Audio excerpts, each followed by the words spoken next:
শুভ সকাল বন্ধুরা। এইমাত্র শুনলাম সায়নী চক্রবর্তীর একটা দুর্ঘটনা। আমি তাদের ভিডিওটা দেখতাম প্রায়, যখনই সামনে আসতো তখনই কমেন্ট করতাম। ভালো লাগতো ওদের ফ্যামিলিটা।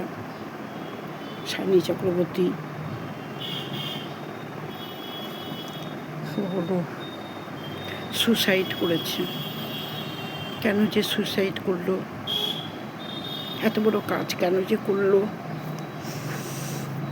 ওদের পরিবারের কি অবস্থা বলো। মা বাবার একটি বোন আছে, মায়ের কি অবস্থা। একটা গরু, তার নাম সুন্দরীকে নিয়ে ভিডিও করতো, সবাই বেশ দেখতো, বেশ জনপ্রিয় ছিল মেয়েটা। কথাবার্তা বেশ সবারই ভালো লাগতো।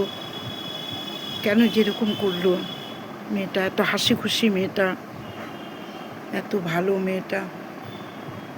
ওই কিছুদিন আগে একটা ভিডিও দেখেছিলাম, নৈহাটি বড় মা, ওখানে পুজো দিতে গেছিল।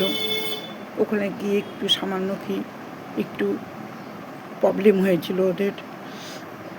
তারপরে কয়েকটা আরও ভিডিও দেখেছিলাম। এত খারাপ লাগছে বন্ধুরা। সকালবেলা যখন ঘুম থেকে উঠে দেখলাম, তখন মনটা এত খারাপ হলো। ভাবলাম যে এটা বোধহয় মিথ্যে ঘটনা, কিন্তু না, এখন দেখছি প্রায় ভিডিও আসছে মোবাইলে। তাহলে এটা নিশ্চয়ই সত্যি। ভগবানের কাছে বলে এটা মিথ্যে যেন হয়। এত খারাপ লাগছে,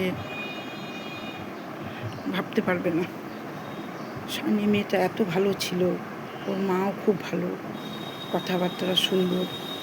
কেন যে এরকম করলো, কী কারণে যে করেছে,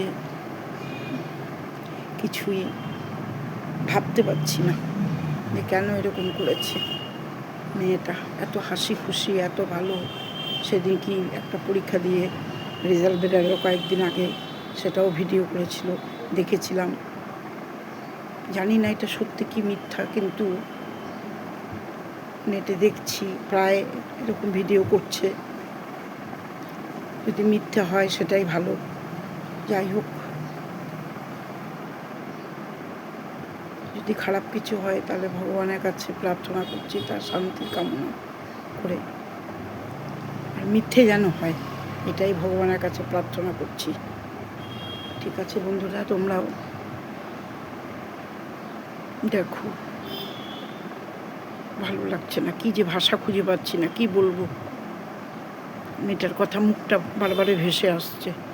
কি সুন্দর মুখটা, হাসি খুশি। ঠিক আছে বন্ধুরা। ও